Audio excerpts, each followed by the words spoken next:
A graça bate à sua porta. Autor Max Lucado.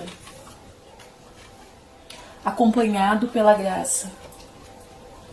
Descobrir a graça é descobrir a dedicação absoluta de Deus a você, sua obstinada vontade de lhe oferecer um amor tão limpo, curador e purificador, que coloca o ferido de pé novamente. Deus oferece um novo coração.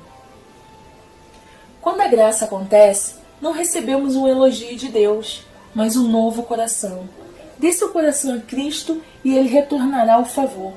Darei a vocês um coração novo e porei um espírito novo em vocês. Ezequiel 36, versículo 26. Você poderia chamar de transplante espiritual de coração. Tara Storch entende esse milagre tanto quanto qualquer outra pessoa. Na primavera de 2010, um acidente de esqui tirou a vida de sua filha de 13 anos, Taylor. O que se seguia para Tara e o marido, Todd, foi o pior pesadelo para qualquer pai. Um funeral, um enterro, uma enxurrada de perguntas e lágrimas. Decidiram doar os órgãos da filha. Poucas pessoas precisavam de um coração, mais do que Patricia Winter. O coração dela começou a falhar 5 anos antes, deixando-a muito fraca para fazer algo mais além de dormir. O coração de Taylor deu a Patricia um novo começo de vida. Tara tinha apenas uma exigência. Ela queria ouvir o coração da filha. Todd e ela voaram de Dallas a Phoenix e foram até a casa de Patricia para ouvir o coração de Taylor. As duas mães se abraçaram por um longo tempo. Então, Patricia ofereceu a Tara e a Todd um estetoscópio. Quando eles ouviram um ritmo saudável, que coração eles ouviram? Eles não ouviram o coração da própria filha ainda pulsante? Habitavam em um corpo diferente, mas o coração era o coração da filha deles. E quando Deus ouve o seu coração, Ele não ouve o coração do próprio filho, ainda pulsante? O cristão é uma pessoa em que Cristo está acontecendo. Deus distribuiu sua bondade, não com um conta-gotas, mas com hidrante. Seu coração é um copo descartável e a graça de Deus um mar Mediterrâneo. Você simplesmente não consegue contê-la por inteiro. Tu, Senhor, és Deus compassivo e misericordioso, muito paciente, rico em amor e em fidelidade. Salmos 86, versículo 15. Deus é o autor do livro da graça. Ele fez com que Adão e Eva saíssem dos arbustos, com que o homicida Moisés saísse do deserto.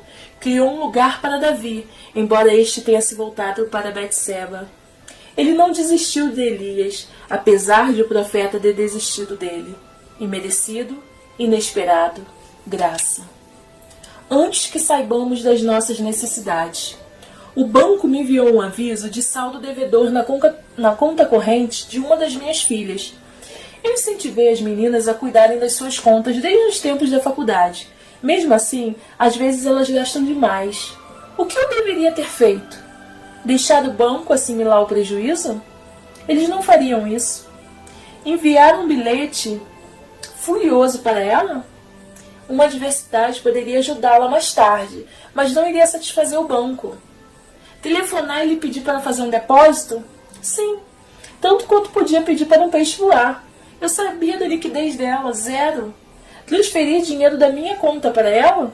Parecia ser a melhor opção. Afinal, eu tinha $25,37. Podia ter coberto a conta dela e pagado a taxa de saldo devedor também. Além disso, aquele era o meu papel, não ter ideias. Se você estiver no vermelho, não me chame. Minha filha pode fazer algo que você não pode fazer. Ela pode me chamar de pai. E desde que ela me chama de pai, fiz o que os pais fazem. Cobri o erro da minha filha.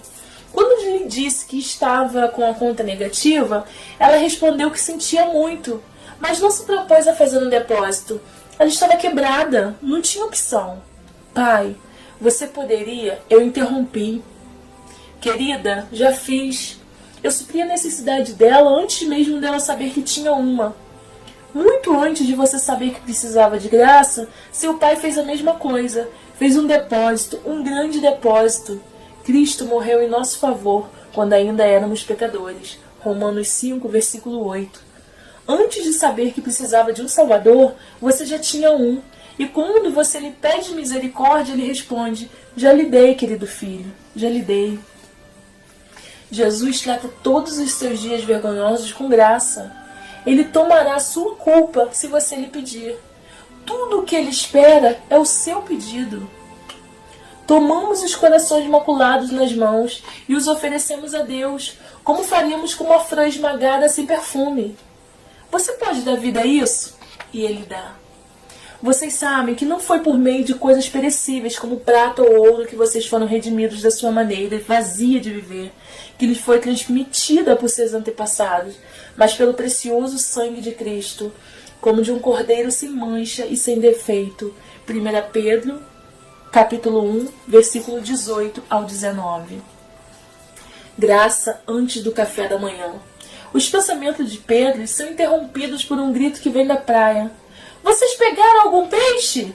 Pedro e João erguem os olhos, provavelmente era um aldeão. Não! Eles gritam. João olha para Pedro, que prejuízo. Por isso lá vai a rede. Pedro enrola a corda no punho para esperar. Mas não há espera. A corda fica tensa, a rede apanha peixes. Pedro põe seu peso contra o lado do barco e começa a puxar a rede. Ele está tão envolvido com a tarefa que não percebe a mensagem. João não. O momento é um déjà vu. Isso já havia acontecido antes. A noite longa, a rede vazia, o chamado para lançar a rede novamente, os peixes batendo-se no chão do barco. Espere um minuto. Ele ergue os olhos e vê o homem na praia. É ele! Sussurra. Então mais alto. É Jesus! Pedro se ajoelha e olha. Jesus, o Deus do céu e da terra, está na praia e está fazendo uma fogueira. Pedro mergulha na água, nada até a praia, sai tropeçando, todo molhado e tremendo, e se põe diante do amigo a quem traiu. Jesus tinha preparado uma esteira de carvões. Como em poucas vezes em sua vida, Pedro fica em silêncio. Que palavras seriam suficientes? O momento é santo demais para dizer alguma coisa. Deus está oferecendo um café da manhã ao amigo que o traiu. E Pedro, mais uma vez, está encontrando graça na Galileia. O que dizer de um momento como esse? O que você diz em uma hora como essa? São só você e Deus. Ambos sabem o que você fez e nenhum dos dois se orgulha disso. O que você faz? Você poderia pensar em fazer o que Pedro fez, ficar na presença de Deus, ficar sob seu olhar, ficar e esperar. Às vezes é tudo que uma alma pode fazer, muito arrependidos para falar, mas esperançosos demais para partir. Nós apenas ficamos maravilhados. Ele voltou. Ele o convida para tentar novamente, dessa vez com ele. Somos presunçosos, não quando nos maravilhamos da graça de Deus, mas quando a rejeitamos. Deus oferece segundas chances, como uma cozinha pública oferece comida a todos que o pedem. A pessoa que não põe a sua esperança nas coisas que faz, mas simplesmente crê em Deus, é a fé dessa pessoa que faz com que ela seja aceita por Deus. O Deus que trata o culpado como se ele fosse inocente. A salvação é o resultado da graça. Sem exceção, nenhum homem ou mulher jamais fez uma obra para aprimorar a obra realizada pela cruz. Nosso Pai Celestial concede a graça. Venha comigo até a sala de estar de Deus. Sente-se na cadeira que foi preparada para você e aqueça as mãos com um fogo que nunca se apaga. Pare diante da lareira e observe a pintura que se encontra acima dela. Seu pai estima muito esse retrato. Ele o pendurou onde todos possam vê-lo. O retrato capturou a cena meiga de um pai e um filho. No fundo da pintura, há uma grande casa no alto de uma colina. Sob os pés deles há um caminho estreito. Descendo da casa, o pai corre. Subindo a trilha, o filho anda com dificuldade. E os dois se encontram ali no portão. Não conseguimos ver o rosto do filho, que está enterrado no peito do pai. Não podemos ver seu rosto, mas podemos ver o manto esfarrapado e o cabelo desgrenhado. Podemos ver a lama em suas pernas, a sujeira em seus ombros e a bolsa vazia no chão. Uma vez, Essa bolsa esteve cheia de dinheiro. Antes esse rapaz esteve cheio de orgulho, mas isso foi uma dúzia de tavernas atrás. Agora, tanto a bolsa quanto o orgulho estão esgotados. O pródigo não oferece presentes nem explicações. Tudo o que oferece é o fedor de porcos e uma desculpa ensaiada. Pai, pequei contra o céu e contra ti. Não sou mais digno de ser chamado teu filho. Lucas capítulo 15, no versículo 21. Embora não possamos ver o rosto do filho, não podemos deixar de reparar no do pai. Veja as lágrimas brilhando nas bochechas encarquilhadas, o sorriso luminoso em meio à barba prateada. Um braço segura firme para que o rapaz não caia, e o outro o segura bem perto para que não duvide. Depressa! Grita o pai. Tragam a melhor roupa e vistam nele. Coloquem um anel em seu dedo e calçado em seus pés. Tragam um novilho gordo e matem-no. Vamos fazer uma festa e alegrar-nos, pois esse meu filho estava morto e voltou à vida. Estava perdido e foi achado. Lucas, capítulo 15, versículo 22 ao 24. Observe esse retrato e lembre-se do seu Deus. É certo chamá-lo de santo. Falamos a verdade quando o chamamos de rei. Mas se você quer tocar o coração dele, use o nome que ele ama ouvir. Chame-o de Pai. Cristo veio ao mundo por uma razão, dar a sua vida como um resgate, por você, por mim e por todos nós. Ele se sacrificou para nos dar uma segunda chance. Ele foi ferido pelas nossas transgressões e moído pelas nossas iniquidades. Lucas 53, versículo 5. Já lhe foi dado um presente que se comparasse à graça de Deus?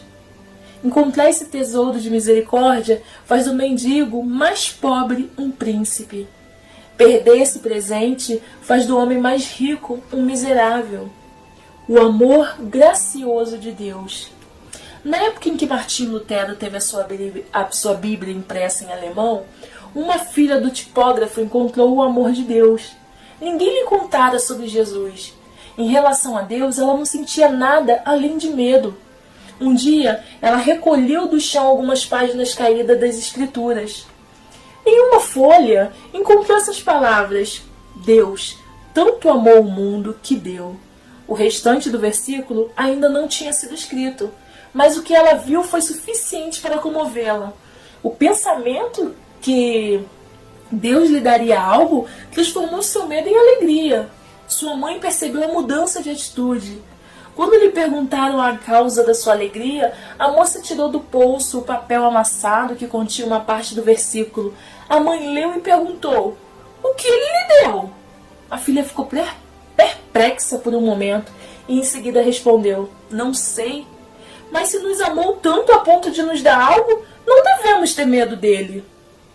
Deus tanto amou o mundo que deu seu Filho unigênito para que todo aquele que nele crer não pereça, mas tenha vida eterna. João 3, versículo 16. De todas as coisas que você precisa guardar na vida, a afeição infundável de Deus é uma delas. Você a tem. Espreguice-se na rede da graça. Você pode descansar agora. É bom sermos espiritualmente fortes por meio da graça de Deus e não por meio da obediência a regras. Hebreus 13, versículo 9. Pedimos graça apenas para encontrar o perdão já oferecido. Graça salvadora. Jesus já conhece o custo da graça. Ele já conhece o preço do perdão. Mas os oferece mesmo assim. Deus demonstra seu amor por nós. Cristo morreu em nosso favor quando ainda éramos pecadores. Romanos 5, versículo 8. Deus não olhou para as nossas vidas desgastadas e disse: morrerei por vocês quando merecerem. Não. Apesar dos nossos pecados, em face à nossa rebelião, Ele escolheu nos adotar. Jesus morreu por nossos pecados. Quando eu era menino, li uma fábula russa que falava de um mestre e de um servo que saíram em viagem para uma cidade. Já me esqueci de muitos detalhes, mas me lembro do final. Antes que pudesse chegar ao destino, os dois homens foram pegos por uma nevasca ofuscante. Eles perderam o rumo e não conseguiram chegar à cidade ao anoitecer. Na manhã seguinte, amigos preocupados foram procurar os dois homens. Por fim, encontraram o mestre congelado até a morte, de cara na neve. Quando o ergueram, encontraram o servo, gelado, mas vivo. Ele sobreviveu e contou como o mestre tinha voluntariamente se deitado sobre ele para salvá-lo. Por muitos anos não pensei nessa história, mas quando li o que Cristo disse que faria por nós, me lembrei dela, pois Jesus é o mestre que morreu pelos servos. Alcancei misericórdia, para que em mim, o pior dos pecadores, Cristo Jesus demonstrasse toda a grandeza da sua paciência. Em 1 Timóteo, capítulo 1, versículo 16. Nosso Salvador se ajoelha e observa os atos mais obscuros da nossa vida. Mas em vez de recuar horrorizado, ele estende sua mão bondosa e diz: posso apagar isso se você quiser. E na bacia da sua graça, ele enche a mão de misericórdia e lava os nossos pecados. Nossa fé não merece o amor de Deus. Mais do que a nossa estupidez o põe em risco. A cruz era pesada, o sangue era real e o preço foi exagerado. Teria levado você ou eu à falência. Então ele pagou por nós. Chame isso de simples, chame de presente, mas não chame de fácil. Chame pelo que é, chame de graça. Nossa pena está paga. De volta aos nossos dias na escola primária, meu irmão ganhou uma pistola de ar comprimido, no Natal.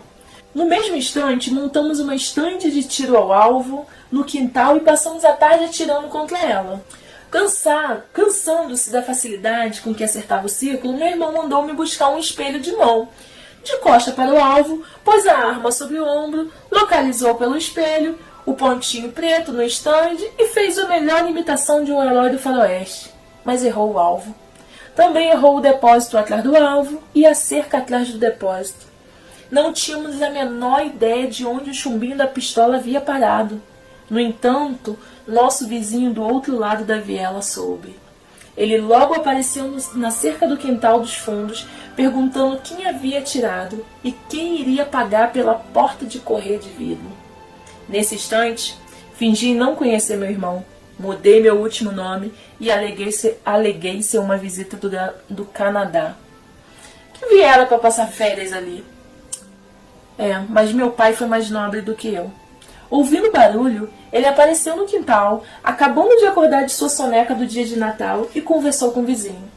Entre suas palavras estavam as seguintes: sim, são meus filhos. Sim, vou pagar pelo erro deles. Cristo diz o mesmo a seu respeito. Ele sabe que você erra o alvo. Ele sabe que você não pode pagar por seus erros, mas ele pode. Deus o ofereceu como sacrifício para propiciação mediante a fé. Romanos 3, versículo 25. Ser salvo pela graça é ser salvo por Jesus. Não por uma ideia, doutrina, crença ou congregação religiosa, mas pelo próprio Jesus, que irá subir aos céus qualquer um que lhe der consentimento. Se andarmos na luz, como Ele está na luz, temos comunhão um com os outros. E o sangue de Jesus, seu Filho, nos purifica de todo pecado. 1 João capítulo 1, versículo 7. Deus não negligenciou nossos pecados para que não os endossasse. Ele não puniu você para que não o destruísse. Em vez disso, encontrou uma maneira de punir o pecado e preservar o pecador. Jesus recebeu a punição que era sua, e Deus deu a você o crédito pela perfeição de seu Filho. Um pecador salvo pela graça. John tinha trabalhado no mar desde os 11 anos. O pai dele, um capitão inglês a serviço no Mediterrâneo, levava-o a bordo e o treinava para ingressar na Marinha Britânica. Ainda que John ganhasse em experiência, perdia em disciplina. Ele zombava da autoridade, andava com pessoas erradas, afundava nos modos pecaminosos de um marinheiro. Embora o treinamento tinha qualificado para servir como oficial, seu comportamento fez com que fosse castigado e rebaixado. Por volta de 20 anos, John foi para a África, onde se interessou pelo lucrativo comércio escravo.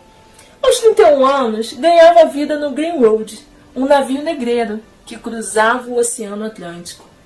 John ridicularizava a moral e zombava dos religiosos. Até fazia piada a respeito de um livro que, no fim, iria ajudá-lo a reformular sua vida. A imitação de Cristo. Na verdade, ele estava depreciando esse livro algumas horas antes de seu navio ser atingido por uma tempestade violenta. Naquela noite, as ondas golpearam Greenwood, girando o navio por 1 minuto no topo de uma onda, arremessando-o em seguida em um vale alagado. John acordou e viu sua cabine cheia de água. Um lado do Greenwood estava avariado. Normalmente, um dano assim teria levado o navio ao fundo do mar em questão de minutos. O Greenwood, no entanto, ainda carregava carga e continuava navegando. John trabalhou a noite toda. Por 9 horas, ele e os outros marinheiros se esforçaram para evitar que o navio afundasse, mas ele sabia que era uma causa perdida. Por fim, quando suas esperanças estavam mais avariadas do que o casco do barco, John se atirou no deck, tomado pela água salgada, e implorou: "Se nada disso adiantar, então, Senhor, tenha misericórdia de todos nós." John não merecia misericórdia, mas a recebeu. O Greenwood e a tripulação sobreviveram. John nunca se esqueceu da misericórdia de Deus mostrada naquele dia tempestuoso do Atlântico em fúria. Ele voltou para a Inglaterra, onde se tornou um pregador poderoso e um compositor prolífico. Você canta as músicas que ele compôs, como essa: "Maravilhosa graça, quão doce é o som que salvou um miserável como eu." Esse mercador de escravos que se tornou compositor de músicas era John Newton. Nos últimos anos de sua vida, alguém lhe perguntou sobre a sua saúde. Ele confessou que suas forças estavam definhando. "Minha memória quase já se foi", respondeu, "mas me lembro de 2 coisas. Sou um grande pecador e Jesus um grande Salvador." A salvação é o negócio de Deus. A graça é ideia, obra e custo dele. Tentativas de autossalvação não garantem nada além de exaustão. Vocês são salvos pela graça, por meio da fé, e isso não vem de vocês, é dom de Deus, não por obra para que ninguém se glorie. Efésios, capítulo 2, versículo 8 e 9. Você acha que Deus o amaria mais se você fizesse mais certo? Acha que se você fosse melhor, o amor dele seria mais profundo? Certo? Errado. Perdoado pela graça. Nos primeiros dias da Guerra Civil Americana, um soldado dos Estados do Norte foi preso sob acusação de deserção, incapaz de provar sua inocência. Ele foi condenado e sentenciado à morte dos desertores. O recurso de apelação chegou à mesa de Abraham Lincoln. O presidente se apiedou-se dele e assinou sua absolvição. O soldado voltou ao serviço, lutou a guerra toda e foi morto na última batalha. No bolso de seu uniforme estava a carta assinada pelo presidente. Perto do coração do soldado estavam as palavras de perdão de seu líder. Ele encontrara coragem na graça. Fico imaginando quantos outros milhares encontraram coragem na simbólica cruz de seu Rei Celestial. A graça é toda Jesus. A graça existe porque Ele existe, opera porque Ele opera, e é importante porque Ele é importante. Você não consegue ser bom o bastante para merecer perdão. É por isso que precisamos de um Salvador. Confiando na graça de Deus. Você precisa confiar na graça de Deus. Siga o exemplo dos mineiros chilenos. Presos debaixo de 600 metros de rocha sólida, os 33 homens estavam desesperados. O colapso de um túnel principal selara a saída e os empurrara para o modo de sobrevivência.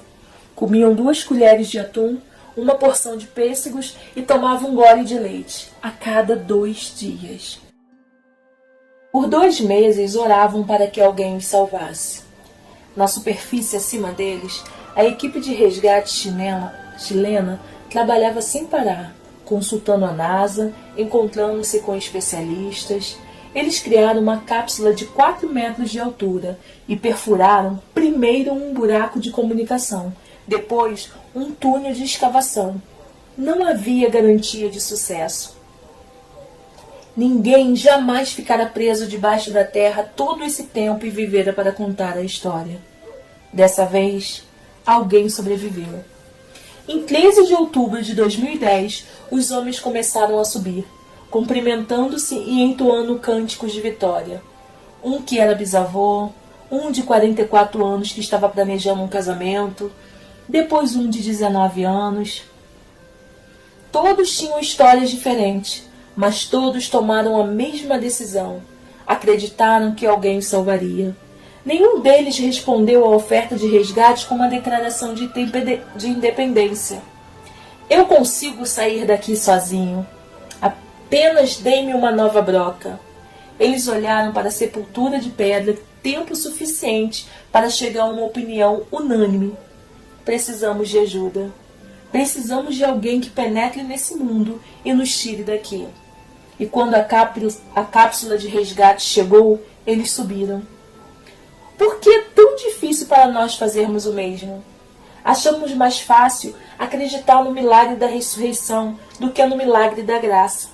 Temos tanto medo de fracassar que criamos a imagem da perfeição, com medo de que o céu esteja mais desapontado conosco do que nós mesmos estamos. O resultado? A pessoa mais exausta da terra. As tentativas de autossalvação não levam a nada, a não ser a exaustão. Corremos e nos apressamos, tentando agradar a Deus, colecionando medalhas de mérito e pontos extras, e franzindo a testa a qualquer um que questione nossas conquistas. Chamam-nos de a Igreja dos Rostos de Cães de Caça e Ombros Caídos. Pare com isso. De uma vez por todas, chega desse frenesi. É bom sermos espiritualmente fortes por meio da graça de Deus, e não por meio da obediência a regras. Hebreus 13, versículo 9. Jesus não diz, venha a mim todos os que são perfeitos e sem pecados. Totalmente o oposto. Venham a mim todos os que estão cansados e sobrecarregados, e eu lhes darei descanso. Mateus 11, versículo 28. Se não aceitar o perdão de Deus, você estará condenado a ter medo. É possível enfraquecer o medo, mas não extingui-lo. Apenas a graça de Deus tem esse poder. Jesus nos ama demais para nos deixar em dúvida sobre a sua graça. Ele não guarda uma lista com nossos erros. Deixe a graça superar seus recordes impetitivos, suas críticas e sua consciência pesada. Veja a si mesmo pelo que você é, um projeto de remodelagem pessoal de Deus. Não tudo em si mesmo, mas uma peça em suas mãos. Mudado pela graça. Deus opera o milagre da salvação. Ele nos mergulha em misericórdia. Ele costura as nossas almas retalhadas. A graça de Deus nos muda, nos molda e nos conduz a uma vida modificada para sempre. Deus, que é rico em misericórdia, pelo grande amor com que nos amou, deu-nos vida juntamente com Cristo, quando ainda estávamos mortos em transgressões. Pela graça, vocês são salvos. Efésios 2, versos 4 e 5. Deus transforma corações. Há alguns anos, fui submetido a um procedimento cardíaco. Meus batimentos tinham a regularidade de um operador de telégrafo, enviando um código MOR. Rápido, rápido, rápido, lento. Depois de várias tentativas fracassadas de restaurar um ritmo saudável, com medicamentos, meu médico decidiu que precisaria de uma abração por catéter. O plano foi assim. Um cardiologista inseriria 2 cabos no meu coração através de uma veia. Um era a câmera, o outro uma ferramenta de abração. Abracionar é queimar. Sim, queimar, cauterizar, chamuscar. Se tudo acontecesse conforme o previsto, o médico, de acordo com as palavras dele, destruiria as partes que se comportam mal do meu coração. Enquanto eu era levado de uma máquina para o centro cirúrgico, ele perguntou se eu tinha alguma dúvida. Não foi a melhor escolha de palavras. Tentei ser inteligente. Você vai queimar o interior do meu coração, certo? Correto. Você pretende matar as células que não estão se comportando bem, não é? Esse é o meu plano. Enquanto estiver ali, você poderia usar um maçarico na minha ganância? No meu egoísmo e na minha superioridade? E também na minha culpa? Ele sorriu e respondeu, desculpe, isso não está incluso no meu contra-cheque. Realmente não estava. mas estava no contra-cheque de Deus. Ele trabalha no ramo de mudança de corações. Não seria correto pensar que essa mudança ocorra da noite para o dia. Mas também não seria correto achar que a mudança nunca ocorra. Pode ser espasmodicamente. Um aqui, uma reviravolta ali, mas ela vem.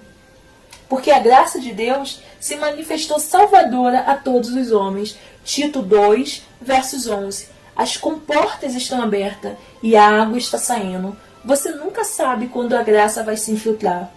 Será que você poderia aproveitá-la? A graça é a melhor ideia de Deus. Em vez de pedir que mudemos, Ele cria mudança.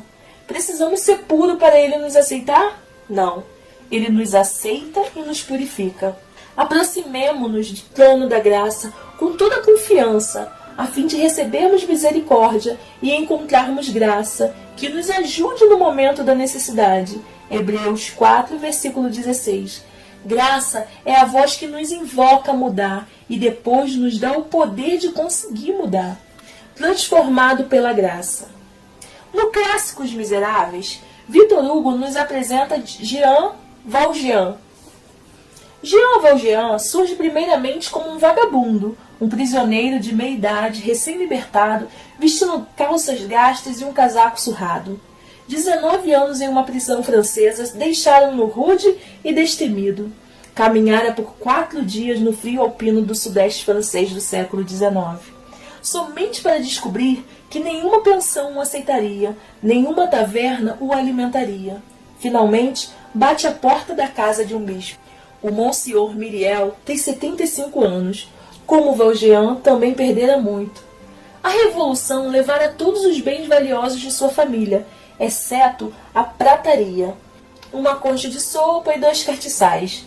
Valjean conta sua história, esperando que o religioso o mande embora, mas o bispo é gentil. Pede ao visitante que se sente perto do fogo. Você não precisa me contar quem você era, ele explica. Essa não é minha casa. É a casa de Jesus Cristo.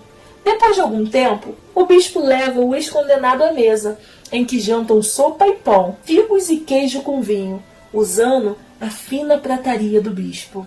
Ele mostra o quarto a Valjean. Apesar do conforto, o ex-prisioneiro não consegue dormir. E mesmo com a bondade do bispo, ele não consegue resistir à tentação. Coloca a prataria na sacola. Monsenhor Myriel dorme no momento do roubo e Valjean foge durante a noite, mas não consegue ir muito longe. Os policiais o capturaram e o conduziram à casa do bispo. Valjean sabe o que significa a captura. Prisão para o resto da vida. Porém, algo maravilhoso acontece. Antes do policial poder explicar o crime, o Monsenhor se adianta. Oh! Aqui está você! Estou contente em vê-lo. Não acredito que tenha esquecido os castiçais. Eles também são feitos de prata pura. Leve-os com os garfos e as colheres que dei a você. Valjean fica atônito.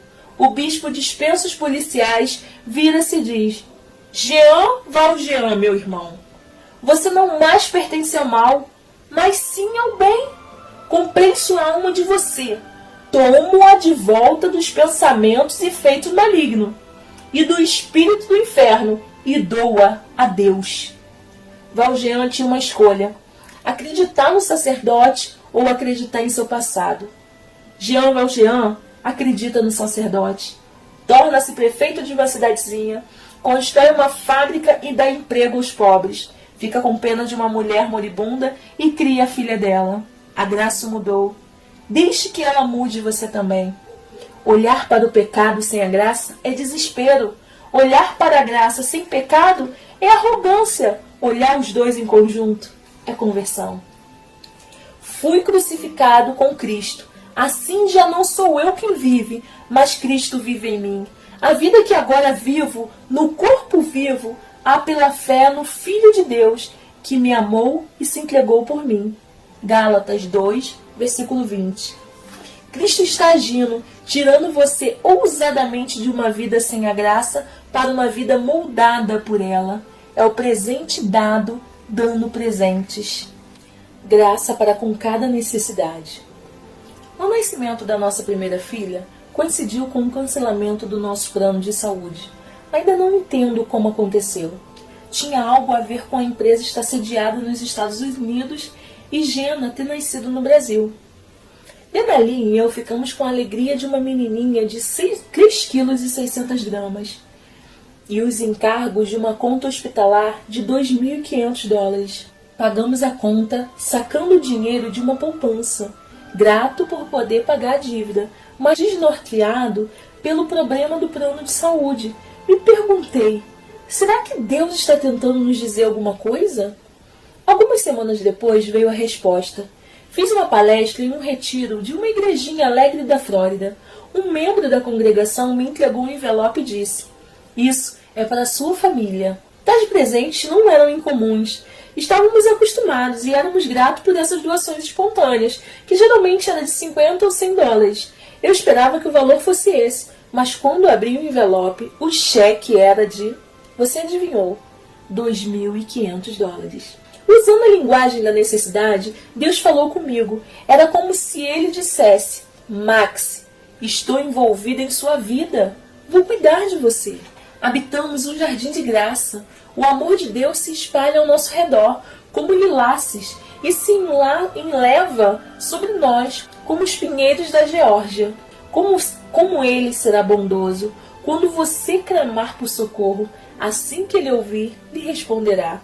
Isaías 30, versículo 19. Deus tem recursos a respeito dos quais nada sabemos, soluções que vão além da nossa compreensão, provisão que vão além das nossas possibilidades. Nós vemos problemas, Deus vê provisão, moldado pela graça.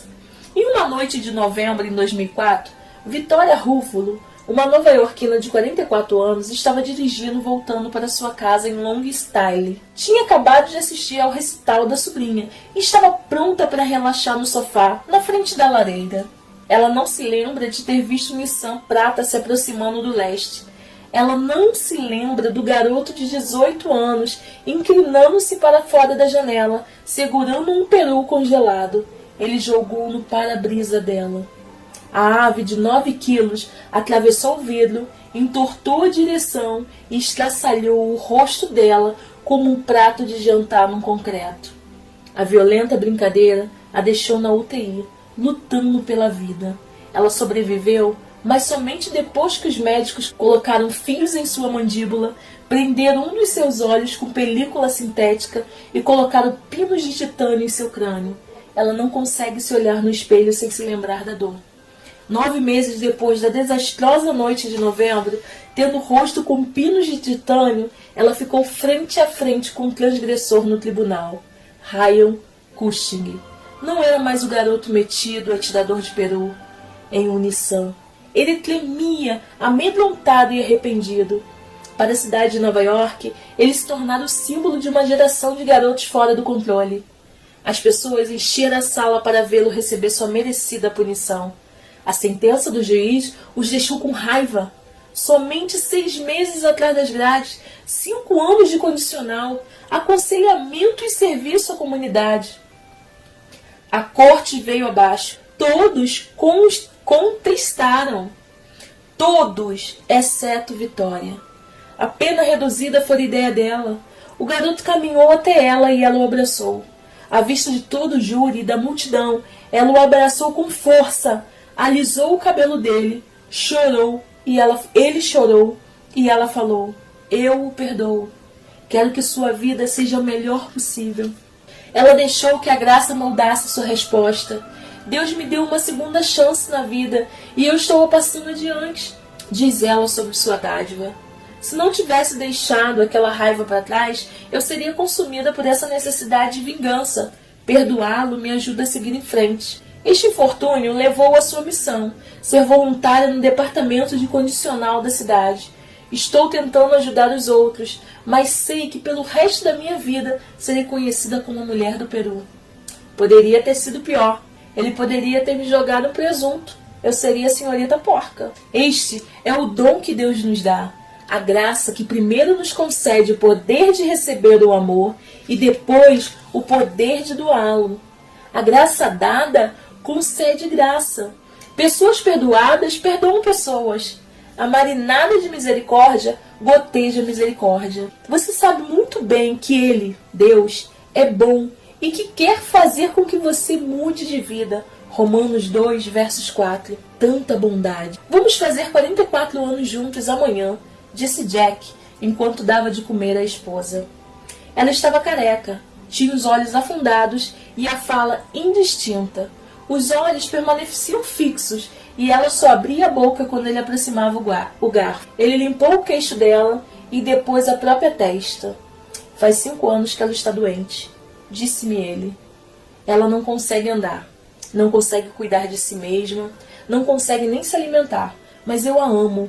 Mas Jack elevou a voz para que a esposa pudesse ouvir. Vamos vencer essa coisa, não é, meu bem?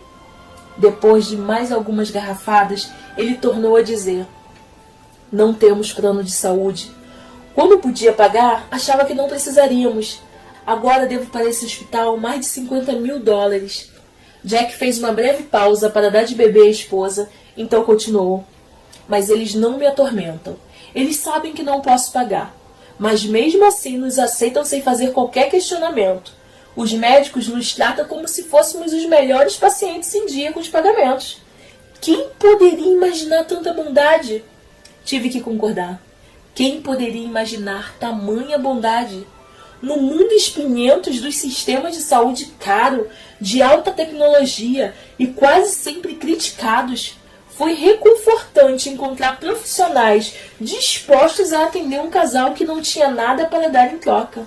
Uma das melhores formas de celebrar o amor e a graça maravilhosa de Deus é compartilhar um pouco desse amor e dessa graça com os outros. Deus tornou pecado por nós aquele que não tinha pecado, para que nele nos tornássemos justiça de Deus. 2 Coríntios 5, versos 21. Amor cheio de graça. As vozes arrancaram da cama. Levante-se, sua prostituta! Que tipo de mulher você pensa que é? Os sacerdotes arrombaram a porta do quarto, abriram as cortinas e arrancaram as cobertas. Antes de sentir o calor do sol da manhã, ela sentiu a fúria do desprezo deles. Que vergonha! Ela mal teve tempo de cobrir o corpo antes de conduzirem-na pelas ruas estreitas. Os cães latiram, os galos fugiram, as mulheres saíam das janelas, as mães tiravam os filhos do caminho. E como se a invasão do quarto e a parada da vergonha fossem insuficientes, os homens empurraram-na para o meio de uma aula bíblica matinal. Ao amanhecer, Jesus apareceu novamente no templo, onde todo o povo se reuniu ao seu redor, e ele se assentou para ensiná-los. Os mestres da lei e os fariseus trouxeram-lhe uma mulher surpreendida em adultério. Fizeram-na ficar em pé diante de todos e disseram a Jesus: Mestre, esta mulher foi surpreendida em ato de adultério. Na lei, Moisés nos ordena apedrejar tais mulheres. E o senhor, que diz? João 8, versos 2 ao 5. Os estudantes, atônitos, em pé ao lado dela, devotos queixosos do outro, eles tinham suas próprias perguntas e convicções. A mulher vestia um penhoar sedutor e seu batom estava manchado. Esta mulher foi surpreendida em ato de adultério.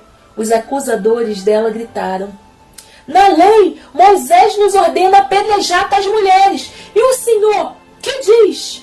A mulher não tinha saída. Negar a acusação? Ela fora surpreendida. Implorar pelo perdão?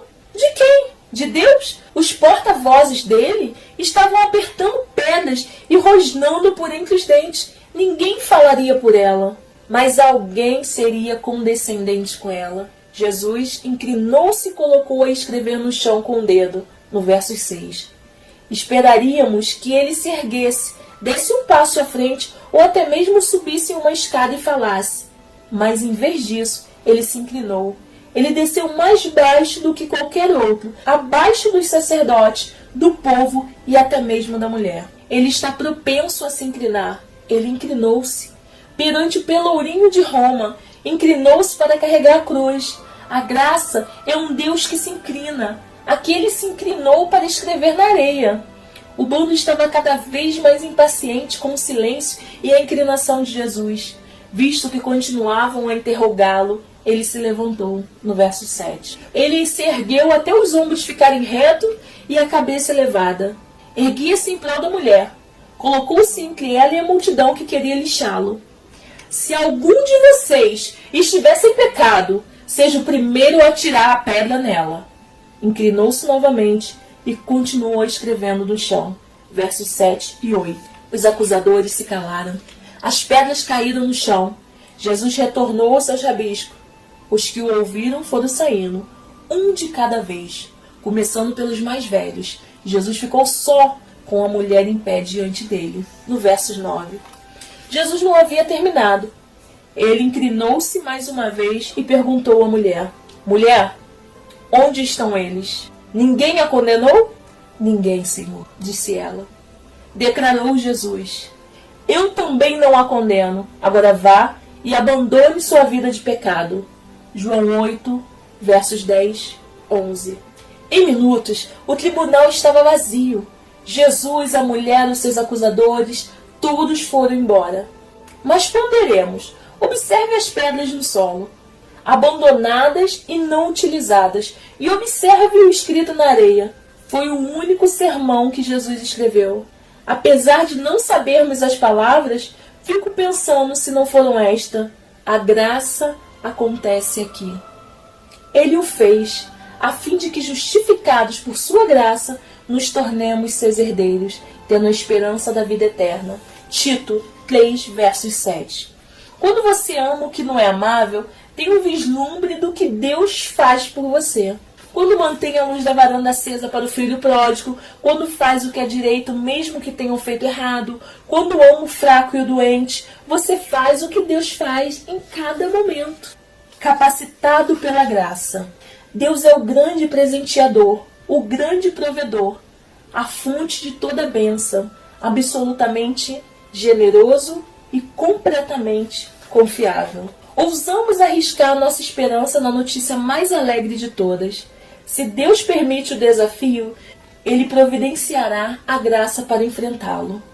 Aquele que não poupou o seu próprio filho, mas o entregou por todos nós, como não nos dará juntamente com Ele e de graça todas as coisas?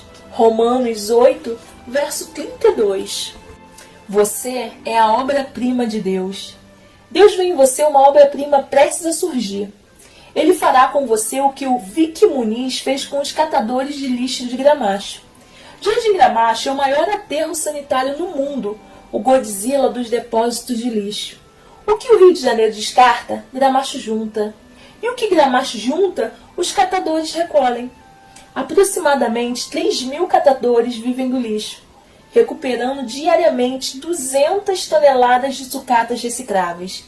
Eles trilham comboios intermináveis de caminhões, escalando montanhas de lixo e deslizando pelo outro lado, esbarrando nas sucatas durante o trajeto. Garrafas plásticas, tubos, fios e papel são separados e vendidos aos compradores, que ficam à beira do depósito de lixo. No outro lado da bacia, a estátua do Cristo Redentor abre seus braços em direção à Zona Sul, com seus apartamentos de frente para o mar, no valor de $1 milhão. Os turistas concentram-se ali. Ninguém vai até Gramacho. Ninguém, exceto Vicky Muniz. Esse artista, nascido no Brasil, convenceu 5 trabalhadores do lixo a posar para quadros individuais. Suelen, 18 anos, mãe de 2 filhos, trabalha no lixão desde os 7 anos. Isis é uma viciada em álcool e drogas, em recuperação. Zumbi lê todos os livros que encontra no lixo. Irma cozinha produtos descartados em uma grande panela sobre uma fogueira e vende. Tião organizou os catadores em uma associação.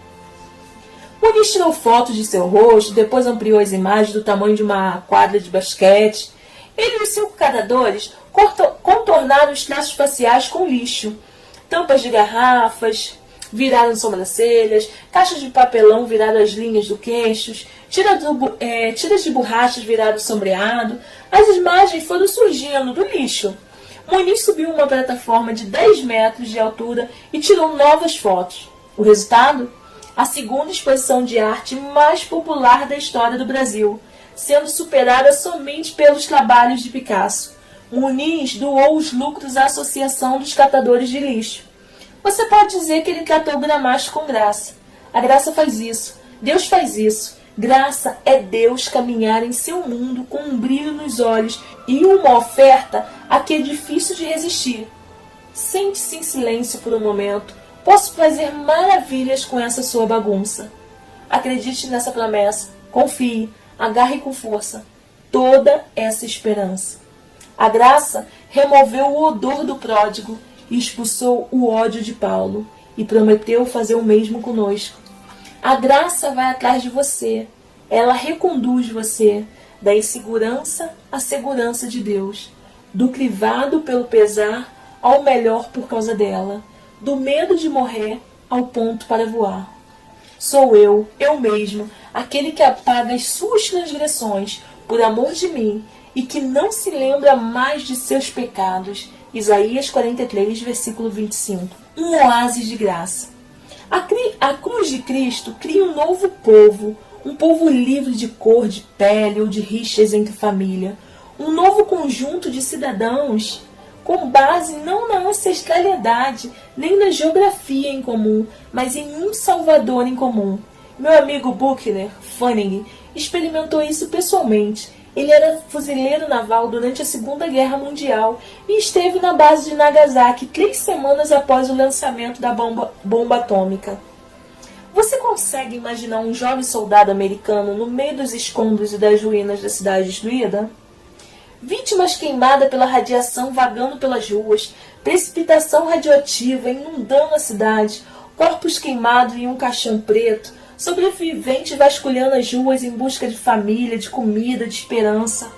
O soldado vitorioso não sentiu o triunfo, mas dor pelo sofrimento à sua volta. Em vez de raiva e vingança, Buckner descobriu um oásis de graça.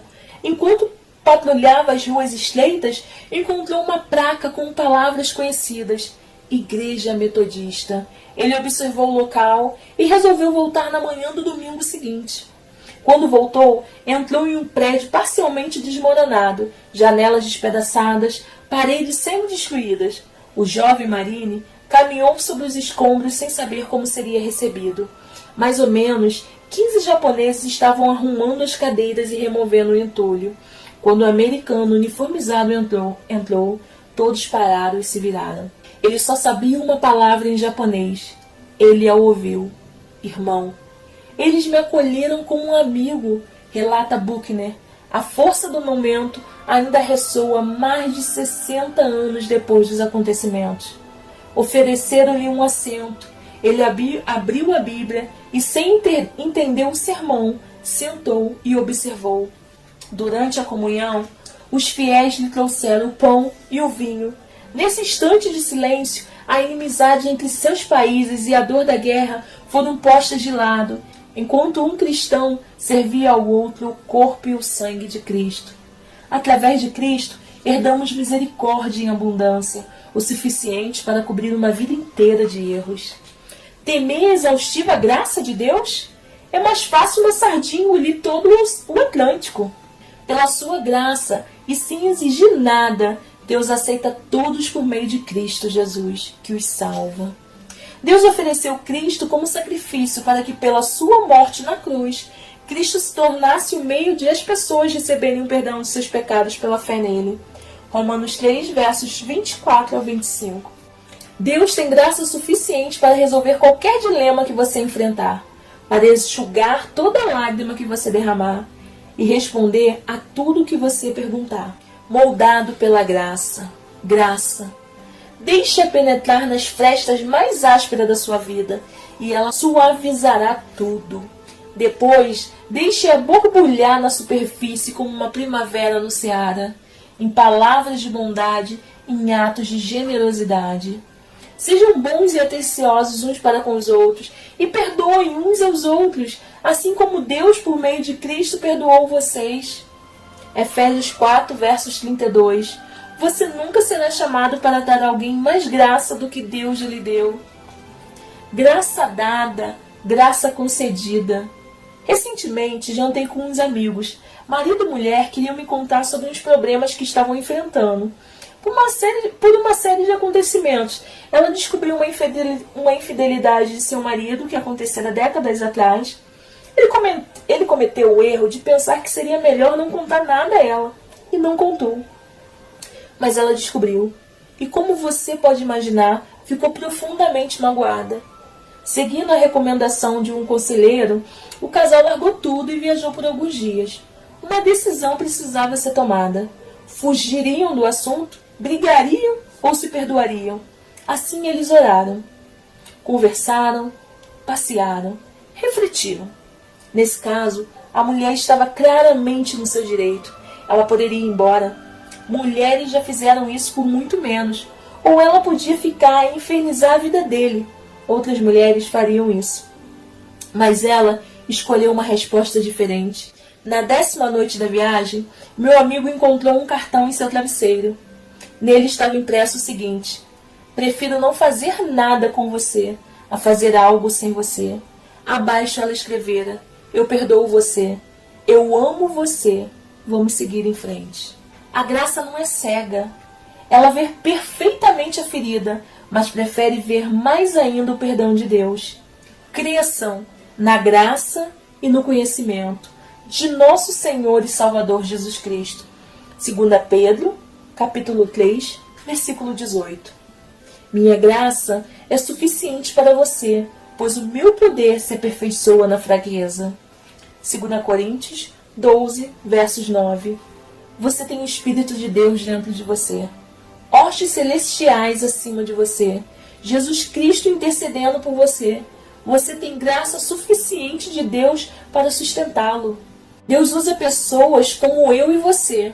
Deus muda o mundo com gente como você. Basta perguntar para as 22 pessoas que viajaram para Londres em uma manhã de outubro de 2009 para agradecer a Nicholas Winton. Elas poderiam ter passado por um grupo de idosos de algum asilo fazendo turismo. Todos tinham 70 ou 80 anos, muito com cabelos grisalhos e passos mais atrapalhados do que lépidos. Mas não era uma viagem de turismo, era uma jornada de agradecimento. Vieram para agradecer o homem que salvou a vida deles, um centenário recurvado que os recebeu em uma plataforma de trem, assim como fizera em 1939. Na época, ele tinha 29 anos e era corretor na Bolsa de Valores. As tropas de Hitler devastaram a Tchecoslováquia, separando as famílias judias e encaminhando os pais para os campos de concentração. Ninguém estava cuidando das crianças. Wilton tomou conhecimento desse problema e resolveu ajudá-las. Aproveitou as férias e viajou para Praga, onde encontrou pais que, por incrível que pareça, estavam dispostos a confiar o futuro dos filhos a seus cuidados. Após retornar à Inglaterra, Wilton trabalhou em seu emprego na bolsa durante o dia e intercedeu pelas crianças à noite. Ele convenceu a Grã-Bretanha a permitir a entrada delas, encontrou lares para adoção e angariou fundos. Depois, programou o primeiro transporte para 14 de março de 1939 e realizou outros 7 no decorrer dos 5 meses seguintes. O último comboio chegou em 2 de agosto, perfazendo o total de 669 crianças resgatadas. Em 1º de setembro, aconteceu o maior transporte de todos, mas Hitler invadiu a Polônia e a Alemanha fechou suas fronteiras para a Europa. Nenhuma das 250 crianças daquele trem jamais foram vistas novamente. Passada a guerra, Wilton não contou a ninguém sobre seus esforços de resgate, nem a própria mulher. Em 1988, ela encontrou um álbum no sótão com fotos de todas as crianças e uma lista completa de nomes. O incentivou a contar a história. Quando ele contou, as crianças resgatadas voltaram para agradecer. O grupo resgatado incluiu um diretor de cinema, um jornalista canadense, um correspondente de notícia, um ex-ministro do gabinete britânico, um executivo do ramo de revistas e um dos fundadores da Força Aérea de Israel. São umas 7.000 pessoas, entre filhos, netos e bisnetos, que devem sua existência à bravura de Wilton. Ele usa o anel que lhe foi dado por alguma das crianças que salvou. Tem um verso do Talmud, o livro da lei judaica, que diz: salve uma vida, salve o mundo. Você conhece a graça de Deus? Então pode amar corajosamente e viver vigorosamente. Nada fomenta a coragem como uma compreensão clara da graça. Conceda graça mais uma vez. Seja generoso mais uma vez. Cada um exerça o dom que recebeu para servir os outros, administrando fielmente a graça de Deus em suas múltiplas formas. 1 Pedro 4, versos 10. Alcançando pelo amor. Jesus contou a história de um homem branco e rico que voltava para casa, saindo do escritório no centro da cidade. Como já estava tarde e se sentia cansado, o homem decidiu ir pela via expressa, que passava pela parte mais violenta da cidade. E quem diria, o combustível acabou. Enquanto andava até o posto de gasolina mais próximo, ele foi assaltado e agredido, ficando à beira da morte na calçada. Alguns minutos depois, um pastor passou pelo mesmo local, enquanto se encaminhava para o culto noturno. Ele viu o homem na calçada e quis ajudar, mas achou que seria muito perigoso parar ali. Não demorou muito para que um respeitado líder comunitário também passasse por ali e avistasse o homem, mas ele também achou que seria melhor não se envolver. Por fim, um imigrante hispânico idoso que dirigia uma caminhonete velha viu o homem, parou e o levou até o hospital. O senhor pagou a conta do hospital e seguiu o seu caminho. Eu mudei os personagens da história, mas não a pergunta que Jesus faz. Qual desses três você acha que foi o próximo do homem que caiu nas mãos dos assaltantes? Lucas 10:36. Seu próximo não é só o vizinho da sua casa, mas também aquele do outro quarteirão ou das áreas humildes. Seu próximo é a pessoa que você aprendeu que não deve amar. Para os judeus dos tempos de Jesus, era o samaritano. Para o israelense de hoje, é o palestino.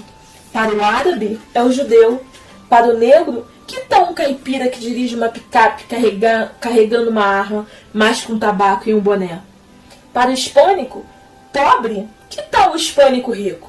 Para qualquer hispânico, não seria a pessoa que o chama de imigrante clandestino? Para o branco, é aquele que o chama de gringo. Para o negro, aquele que o chama de moleque. Amar o próximo é amar a pessoa que se acostumou a odiar.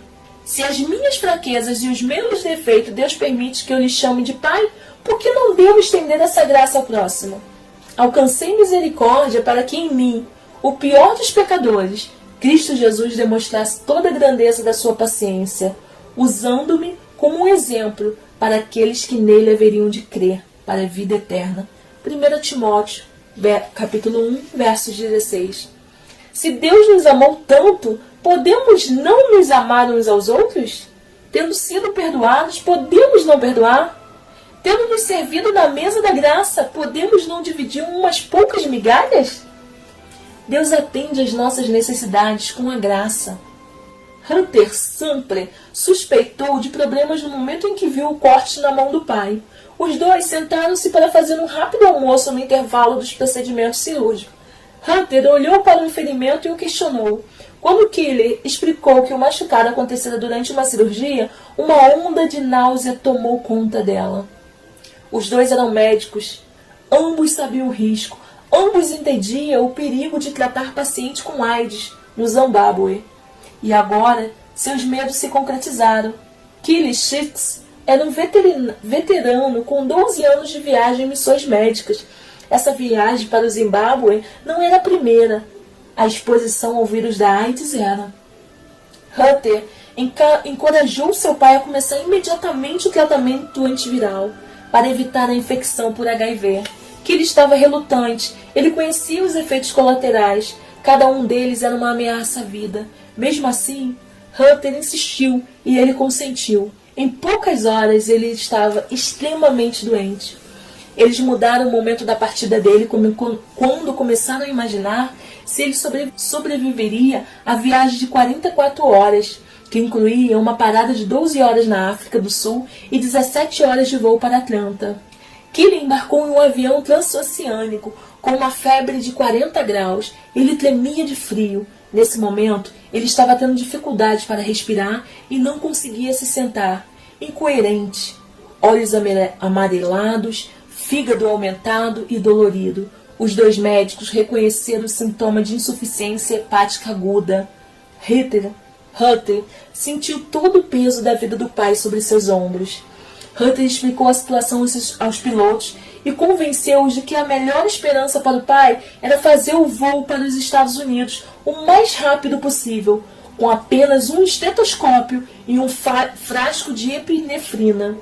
Ela sentou-se ao lado dele e ficou imaginando como colocaria o corpo dele no corredor para fazer uma massagem cardíaca caso o coração dele parasse. Vários minutos de voo e Kelly adormeceu. Hunter moveu-se sobre ele e chegou ao banheiro a tempo de vomitar a água que acabara de beber. Ela curvou-se no chão em posição fetal, chorou e orou. Preciso de ajuda. Hunter não se lembra por quanto tempo orou, mas foi o bastante para que um passageiro preocupado batesse à porta. Ela abriu e pôde ver 4 homens parados na copa. Um deles perguntou se ela estava bem. Hunter assegurou-se que estava bem e disse a ele que era médica. O rosto dele iluminou-se quando explicou que ele e os amigos também eram médicos, assim como os outros 96 passageiros, disse ele. 100 médicos do México estavam no voo. Hunter explicou a situação e pediu seu auxílio e suas orações. Eles deram as 2 coisas. Alertaram um colega que era médico especialista em doenças infecciosas. Juntos, eles avaliaram a condição de Kelly e concordaram que não havia mais nada a ser feito. Ofereceram-se para ficar com ele para que ela pudesse descansar. Hunter foi descansar. Quando acordou, Kelly estava em pé e conversando com um dos médicos. Embora sua doença ainda fosse caso de UTI, ele estava muito mais forte. Hunter começou a reconhecer a mão de Deus em ação. Eles colocaram exatamente no avião certo, com as pessoas certas. Deus satisfizera as necessidades deles com graça. Você é um troféu da bondade de Deus, um participante de sua missão. Não perfeito por um recurso qualquer, porém mais perfeito da perfeição do que nunca. Constantemente mais forte, gradualmente melhor. Isso acontece quando a graça acontece. A dinâmica de conceder graça é a chave para entendê-la, pois é quando perdoamos os outros que começamos a sentir o que Deus sente. Veja o seu inimigo como um filho de Deus e a vingança como algo que cabe a Deus. Como podemos nós, receptores de graça, fazer mais do que isso? Ousamos pedir graça a Deus quando nos recusamos a concedê-la? Um presente da graça. Depois de uma curta estadia em San Antônio, decidi que precisava de um paletó novo para a Páscoa. No Brasil, onde servíamos, ninguém usa paletós e gravatas. E logo não precisava tê-los. Assim, eu queria comprar um. De pé em frente às gabides, dei-me conta de que estava ao lado de um cidadão bastante conhecido, Red McCubbs. Ele é dono de vários estacionamentos e já possui também um time de futebol americano da primeira divisão em Minnesota. Trocamos cumprimentos e gentilezas. Ele me contou sobre o irmão, um pastor. Disse para ele que estava muito feliz por morar em Santo Antônio. Depois de algum tempo, seguimos nossos caminhos. Escolhi um paletó e fui até o caixa. Quando ouvi essas palavras: o seu paletó já está pago. O homem com quem você conversava já pagou por ele. O meu primeiro pensamento foi: nossa, eu devia ter pegado um par de calças também. Pense no que aconteceu comigo. Eu estava endividado. Então, do nada, descobri que minha dívida havia sido paga. Eu poderia aceitar ou recusar o presente. A decisão foi fácil. Quem me deu o presente tinha recursos para pagá-lo. Eu não tinha motivo algum para duvidar da capacidade ou da sinceridade dele. Você também não tem. Deus tem uma capacidade enorme de amar e cuidar de você. Os misericordiosos de Jesus recebem a misericórdia. Eles presenciam a graça. Eles são abençoados porque testemunham a mais importante bondade. As bênçãos de Deus são dispensadas de acordo com o alcance da sua graça, não de acordo com a profundidade da nossa fé. Estou convencido de que aquele que começou a boa obra em vocês vai completá-la até o dia de Cristo Jesus. Em Filipenses 1, versos 6. Graça generosa. Quando a graça acontece, a generosidade acontece. A amabilidade ampla, irrestrita e surpreendente acontece. Graça recebida hoje, generosidade prevista para amanhã. Um beijo de bondade.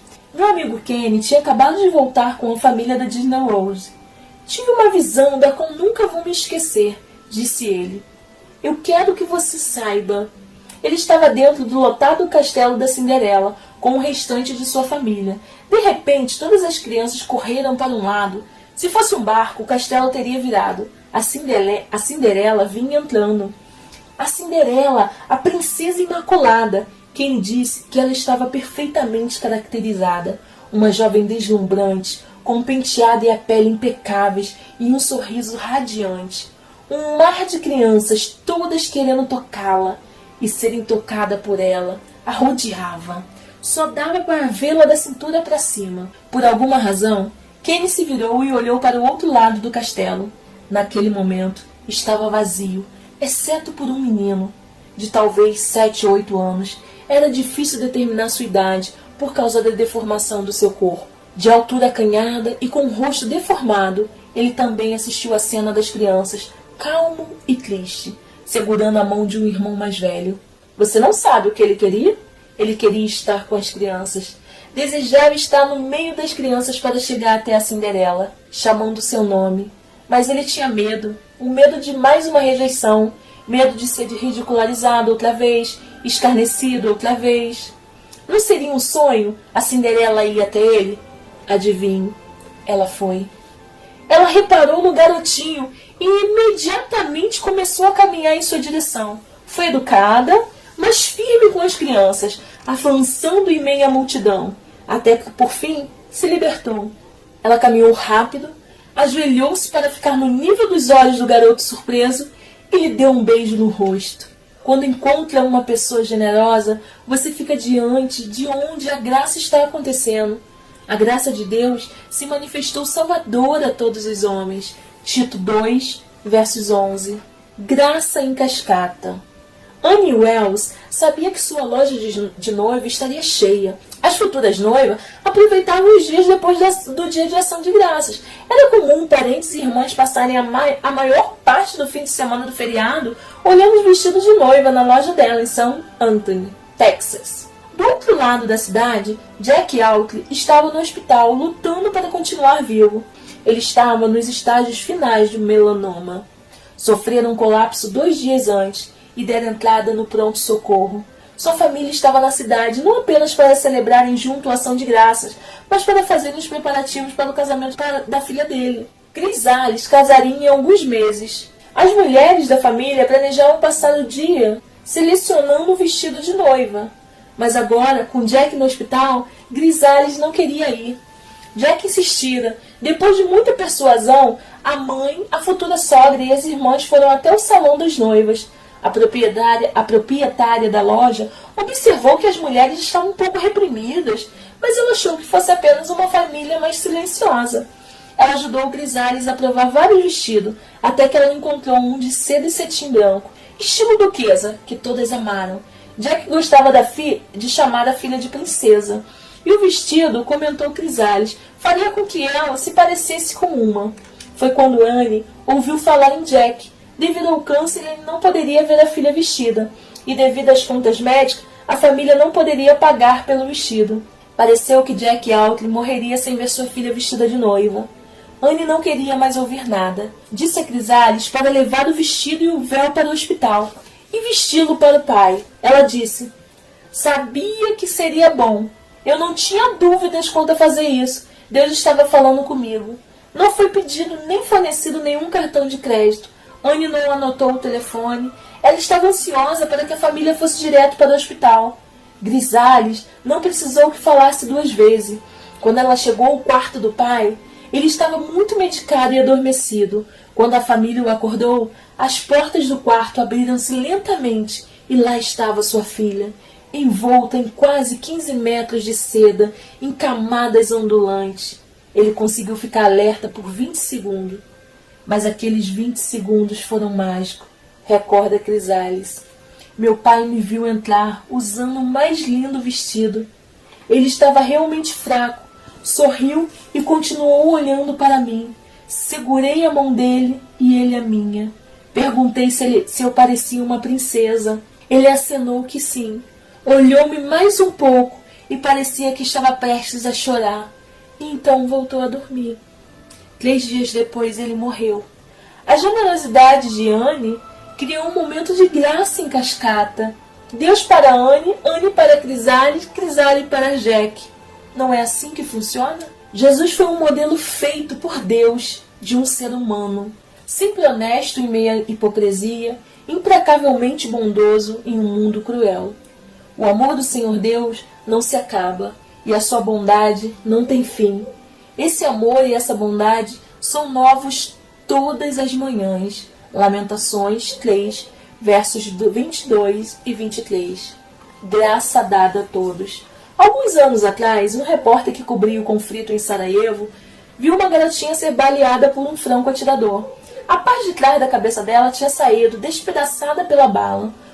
O repórter atirou longe o bloco e o lápis e deixou de ser repórter por alguns minutos. Ele correu até o homem que estava segurando a criança, os ajudou a entrar em seu carro. Conforme o repórter pisou no acelerador correndo para o hospital, o homem que segurava a criança ensanguentada disse: "Depressa, meu amigo! Minha criança ainda está viva!" Após 1 ou 2 minutos, ele implorou: "Depressa, meu amigo! Minha criança ainda está respirando!" No minuto seguinte: "Depressa, meu amigo! Minha criança ainda está quente!" Por fim: "Depressa! Ai, meu Deus!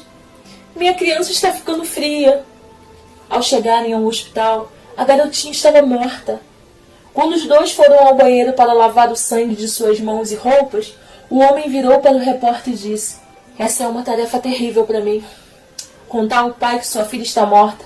Ele vai ficar inconsolável."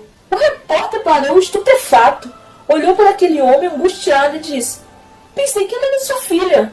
O homem o encarou e respondeu: "Não, mas não são todos nossos filhos?" De fato, os que sofrem pertencem a todos nós, e se todos nós respondermos, haverá esperança. Como podemos nós, que somos tão amados, não fazer o mesmo pelos outros?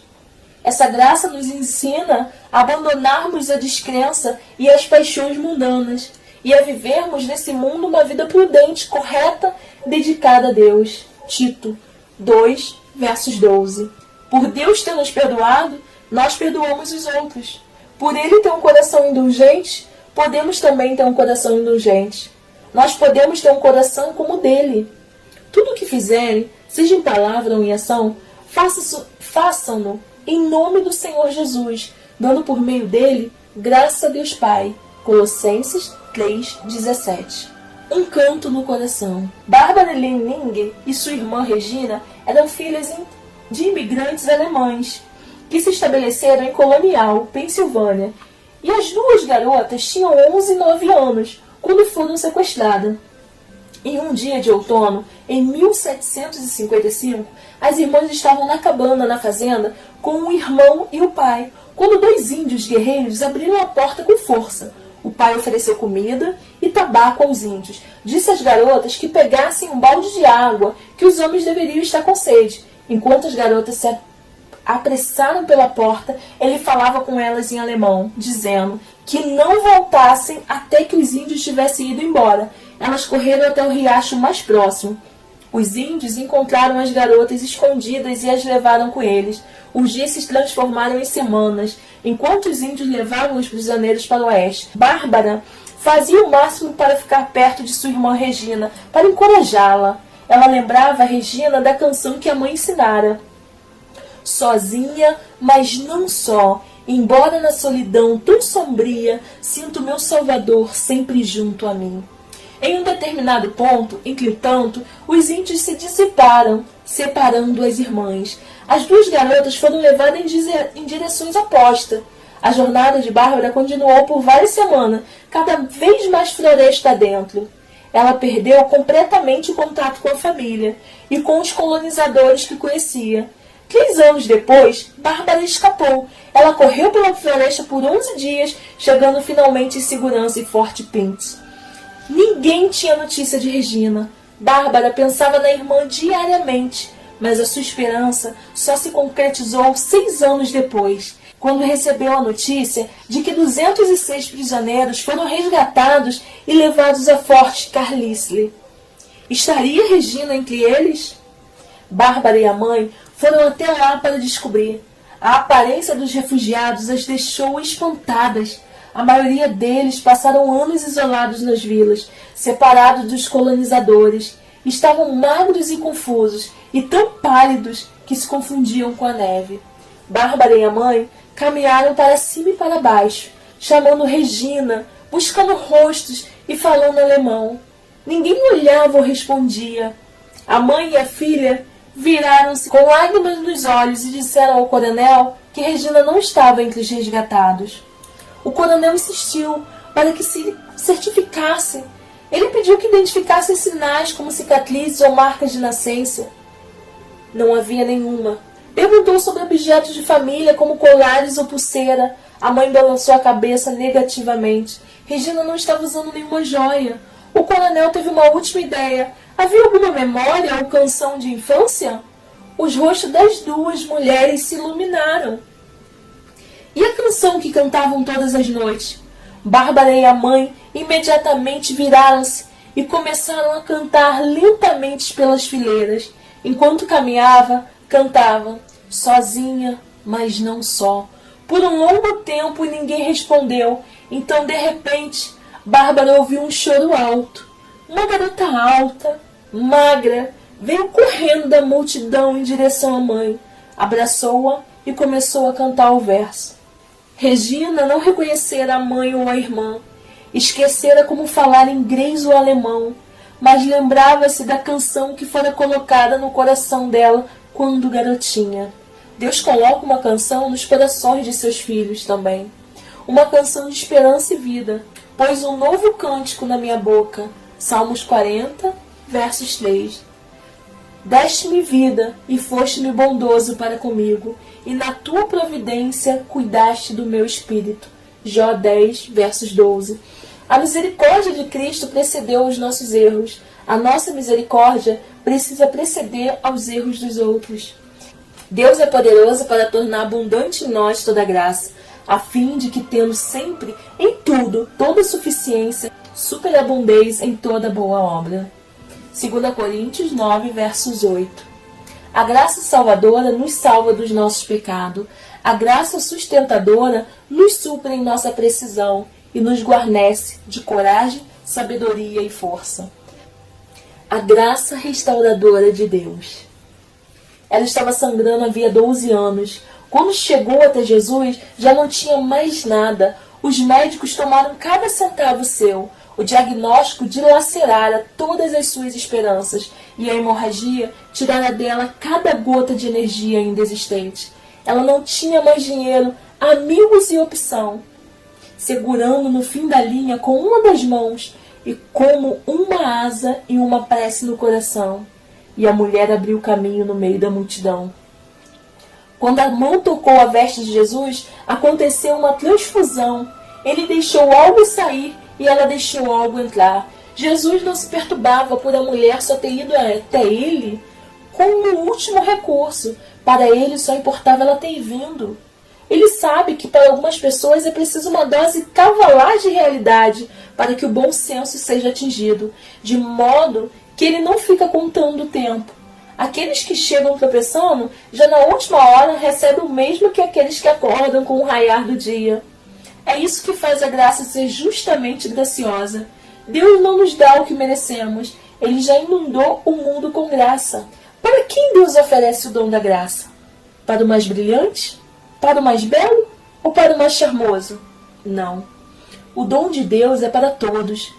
Mendigos e banqueiros, contadores e clérigos, juízes e fiscais, para todos os filhos de Deus. De todas as obras maravilhosas de Deus, a graça, em minha opinião, é a grande obra. Fim.